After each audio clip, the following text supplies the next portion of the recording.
This is Ziffy from Striperchum.com, and here we have first striper for 2009. Today's April 14th. It was 54 degrees out. It was high tide, and we caught this on live herring. This is a 27-inch striper. It's a male.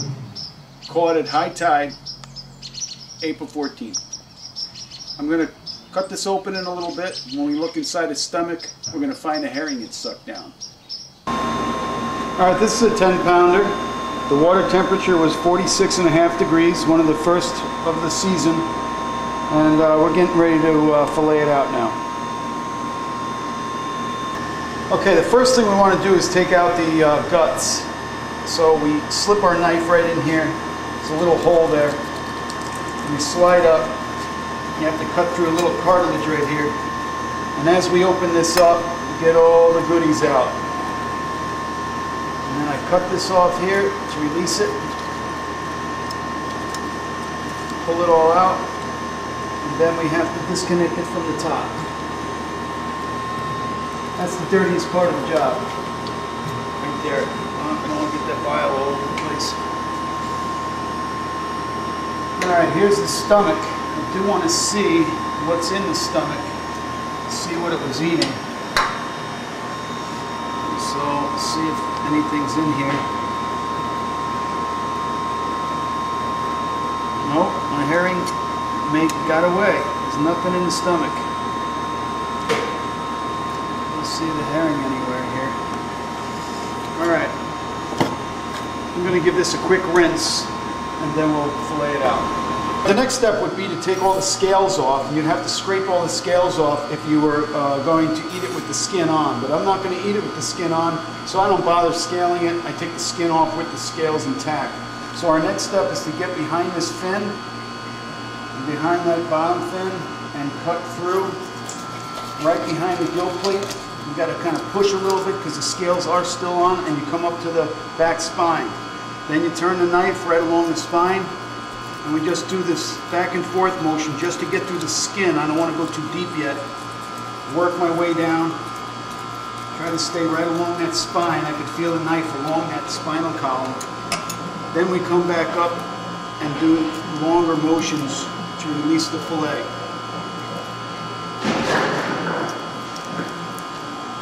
We get to that central bone. Don't let your knife go over that central bone too far. To make it a little easier, I switch my knife and go to a bread knife, serrated knife, and then I find where that bone is and crack right through it. Crack right through there once, and then I cut right through these bones to about there, and then just follow straight out and take that whole fillet off in one piece. So if these bones are still intact, then I take these bones off after the fish is off the carcass. On the other side, go back to this knife, do the same thing behind the gill plate. Grab hold of the sucker. Those two fins again, up to the top, and then we turn her around and come down the spine. That central bone on this side, go just over that central bone again, and then we switch to our bread knife again, crack through that bone, just on the other side of the spine, to about there, and then straight out. And again, remove that in one piece. And this carcass just gets broken up. On a bigger fish, you can take the cheeks out, and there's a lot of head meat in a bigger fish, but something this size doesn't have enough, so you just get rid of the carcass. Okay, now we want to take out these rib bones here, so I go just behind it. It's easier to do now that I can see them, and then you have to kind of come out on an angle. But this belly meat, it's not really as good as the rest of the fillet anyway. So I just take that off. And then I trim this a little bit off here. And trim this here. This can also be trimmed after you have the skin off. Now I have to remove the skin.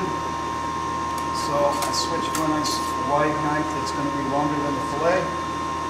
Start it down here, but don't cut through the skin. And then come over, grab the skin good and firm. And I'm not putting much pressure on my knife at all. The knife is sharp, it'll do the work itself. And I just ride right along that skin and remove the fillet from the skin.